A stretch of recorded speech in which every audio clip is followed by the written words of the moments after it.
Hey, what's going on? Greg here. In today's video, I want to talk a little bit about how to bet on your strengths. If you are new here, consider subscribing. On this channel, I'm releasing self-help videos, I'm releasing rap videos, I'm releasing comedy videos, all around how you can improve the quality of your life. So hit that subscribe button, hit that like button, and let's get into it. This is something that we hear from guys like Gary Vaynerchuk constantly.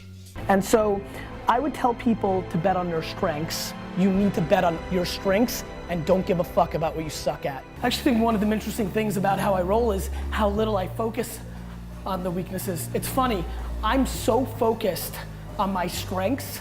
Look, I can answer these in detail and I will this time. I would bet on the strengths. Cool, you're detail oriented.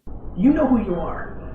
And by the way, whether that's a good guy or a good gal or a bad guy or a bad gal, you know what you're good at and you know what you're bad at. And I think it's time, right now, whether you're 9 or 90, to stop trying to fix the things you're bad at and to focus on the things you're good at. And honestly, I agree with it. Like, if you want to get the most out of things, you've got to bet on your strengths. You've got to take what you're good at and accentuate it rather than focusing on improving the things that you're maybe not as good at. But there's one big problem. Are you ready? Come a little bit closer. Let me break this down for you. Most people don't know what their strengths are. Seriously, how can you bet on your strengths if you don't know what your strengths are? And this is the big problem that most people face. Like, we just honestly don't know. We are not self-aware enough. We are not understanding enough of our own capabilities to really know what we're good at and what we're not so good at. But don't worry, because since it's so important to bet on your strengths, I thought, you know what, maybe I'll sit down, come up with a couple of suggestions. Maybe it helps you, maybe it doesn't, and we'll see how it goes. So let's dive into that. So the first thing you can try, it might seem a little bit obvious, but stick with me. So if you don't know what your strengths are, maybe just do the opposite of your weakness. That makes sense, right? Like, so if you just take something you're not so good at and you do the opposite of that thing, it should be something that you're good at, right? Isn't that how that works? I think that's how that works. I might be wrong. I'm pretty sure that's how that works. Now for the second thing you might try, this one's gonna be interesting. I'm actually gonna pull up an article here. Funnily enough, this article comes from Gary Vaynerchuk himself, so you know it's gonna be good. You know it's gonna be worth it because it's coming from Mr. Bet on Your Strengths himself. Let's take a look. So 4 ways to find out what your strengths are, by Gary Vaynerchuk or somebody on his team. All right. Now, quick disclaimer, this was posted 3 whole years ago, so it may not be that valuable anymore. But skill number 1, ready? Or no, ways to find your strength. Number 1, what are my skills? That's kind of ridiculous, right? What are my skills? Like, come on, there's got to be something a little bit better than that. Now, he says to take the 5 to 10 people that know you best, split them into 2 categories: people you connect with on a deep level of love and people who you are close with, but maybe you're a little different in lifestyle and personality. So you take these 2 groups and you ask one person from each category to honestly tell you what they think you're best at and what they think you're worst at. What are my skills and abilities and what are my weaknesses? Now, I'll be honest, all joking aside, this strategy can produce some good results, but there's one big issue, and the issue is that most people aren't willing to really tell you. Most people aren't willing to answer that question with any level of honesty. Most people are not capable of answering that question with any level of honesty. Most people aren't paying close enough attention to your life to say, hey, you're really good at this and you're really bad at that. Now, as a result, it's going to be a numbers game. You kind of just got to ask a ton of people, see what their results look like, and then find the common themes across them. So I'll give you a point there, Mr. Vaynerchuk. And to be fair, I'm a big Gary Vaynerchuk fan. I'm not trying to bash him in any way. I just think this idea needs to be fleshed out a little bit more. So I'll give you a point there. Asking that question, what are my skills? That works. You just got to remember, you need a big sample size because most people in your life are not paying close enough attention to you or anything that you're doing. They just don't care. They just don't care all that much. Second thing by him, what are my strengths? Okay, I don't see how this is different from the first. Okay, let's dive in. Let's give it a shot. You can't take a romantic view on the skills that have made you successful so far in life. For example, blah blah blah. You're naturally made da da da da da. As if it was. Number 2 didn't actually give me anything. Kinda just told me to list out things I'm good at, I guess. I don't know. There's really nothing actionable in number 2. So that's 1 point good, 1 point bad, Mr. Vaynerchuk. You're on the ropes here. You gotta. This next one better be good. Let's dive in. Number 3. Read everything. Okay, all right. Read everything. What does that mean exactly? What does reading do to tell me my strength? Well, let's find out. I'm not sure how I feel about this one just yet. Email or note someone wrote you talking about your accolades or failures. So this is kind of just an extension of point number 1. He's basically saying, or somebody on his team is basically saying, that you need to go back through every single tweet and comment and whatever it is, every positive thing anyone's ever said about you and what you've done for them, and see what's consistent across it. So again, this is just an expanded version of point number 1. Probably didn't need its own point. I think this could have been rolled into the first point, but nevertheless, it works. It's fine. That's 2 points for you, Mr. Vaynerchuk.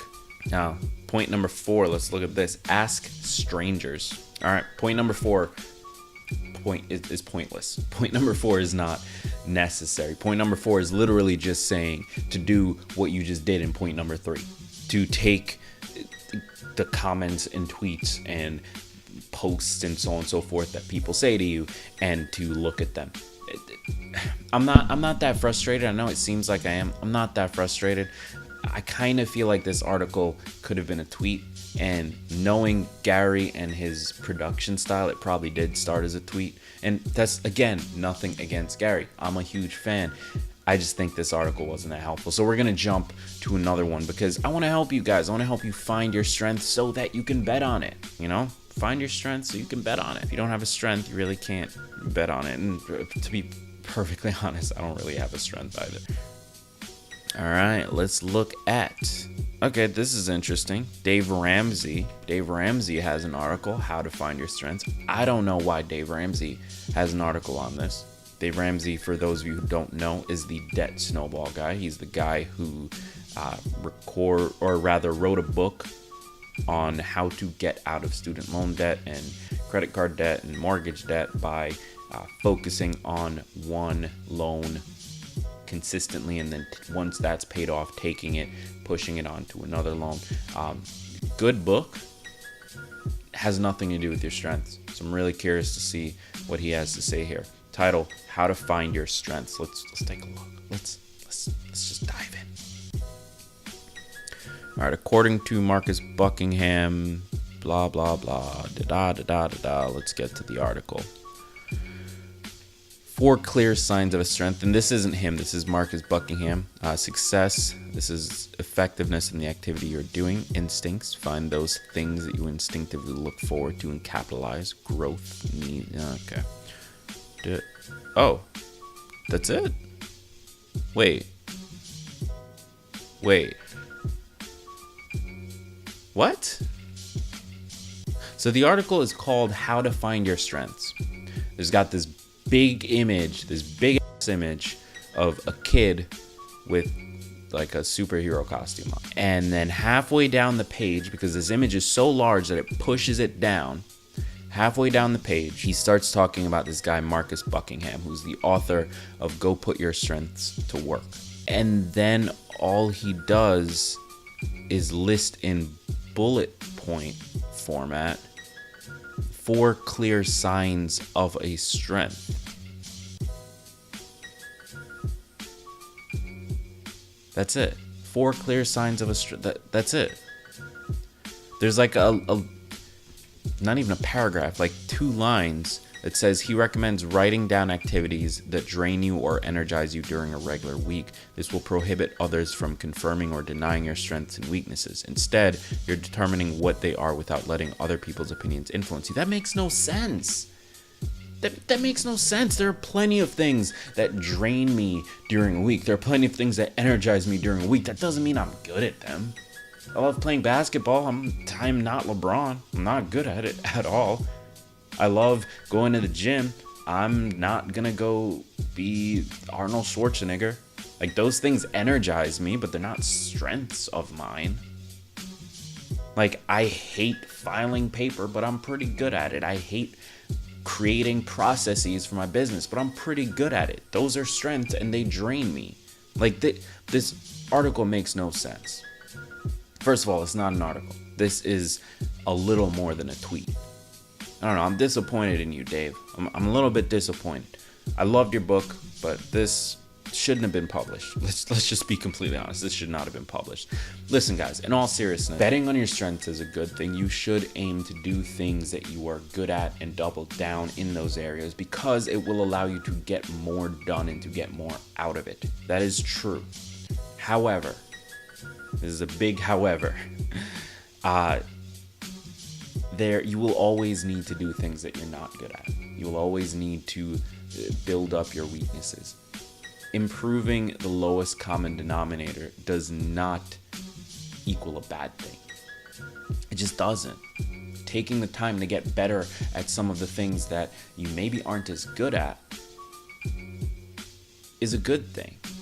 Now, that doesn't mean that you need to try to become world class at it. That doesn't mean that you need to try to do this thing forever. It just means that for the period of time that you have to do it, you just have to do it.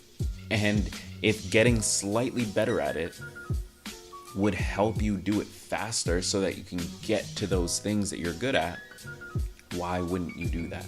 So with that said, I've been Gregg Clunis. Thank you so much for watching. Be sure to click the subscribe button and leave a comment below. Let me know what your strengths are, what your weaknesses are. Just leave them in the comments below. I'm going to reply to every single one of them. And I'll see you in the next one.